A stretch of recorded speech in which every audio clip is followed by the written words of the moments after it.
Right, let's get reaction from the HRC CEO, Tseliso Tshepanyane. He joins us via the telephone. So tell us about how you feel about this. I'm outraged. I don't think there's anything funny about that video because it's condescending and very disrespectful. Well, the Human Rights Commission has a mandate to promote respect for human rights and also a culture of human rights. More so now, under this challenging times with COVID-19. And therefore, the message of the Commission is that, whatever we do have to respect the right to dignity, which is one of the founding values of our Constitution.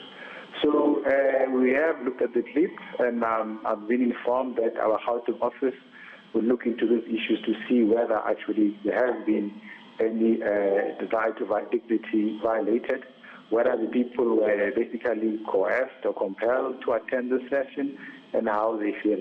Then we'll take it from there. So how many complaints have you received, and are those complaints from any of the people in that video? Well, I've just been informed by the Gauteng office that they are taking their own initiative. Remember, the Human Rights Commission has a mandate to investigate human rights violations on its own account. So the Gauteng office is looking into this thing, and then they'll see. And of course, if there are any complaints which the public want to lodge on this matter, they are free to approach our Gauteng office. How do you go about an investigation like this? You'll obviously try to reach out to those black adults who are obviously involved in work in that complex and find out how they felt during that process. Well, if we don't get complaints, the Commission can then approach the people there and find out exactly, how do they feel. You remember a few years ago, we dealt with the case in the University of Free State, where workers were basically treated in a manner which we felt undermined the right to dignity. So in this case, if we get the sense that people were basically coerced, there were power relations issues, which then basically compel people to be treated like this and they felt dehumanized, then we'll look into it and see whether there was indeed a violation of the right to dignity or not. And if we find that, then further action can be taken by the Commission. The consequences that could be faced for something like this? Sorry, I missed that. So what are the consequences for those involved in this if they are found guilty?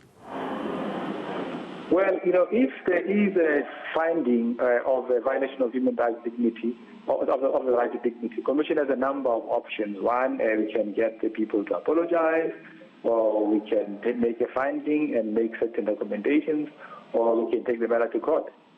Our Act provides us with a whole array of interventions. You know what's so disturbing about this, Tseliso, is you look at it, you're seeing people in uniforms showing that they work in these houses as cleaners. Surely people you hire to clean your house knows how to wash their hands, and that's why this is so disrespectful and demeaning in so many levels. In South Africa, how do you as the HRC go about educating people about these subtle infringements which they might think is not a problem?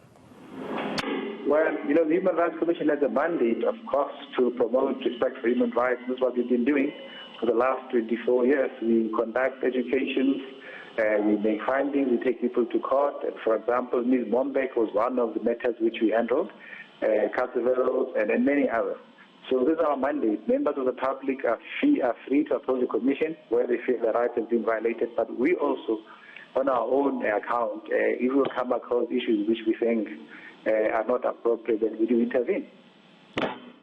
So how long before we know what's going to happen with this case? Sorry, I missed that again. How long before we know what's going to happen, the outcome of this investigation? Well, really it will depend, how many people. Remember, we're now also under lockdown, so basically we're working from home. We'll try and speed it up as soon as possible, because it's also very important really to send a very clear message that there should be no right to dignity undermined during this state of affairs in our country. All right, thank you so much for your time. HRC CEO Tseliso Tshepanyane.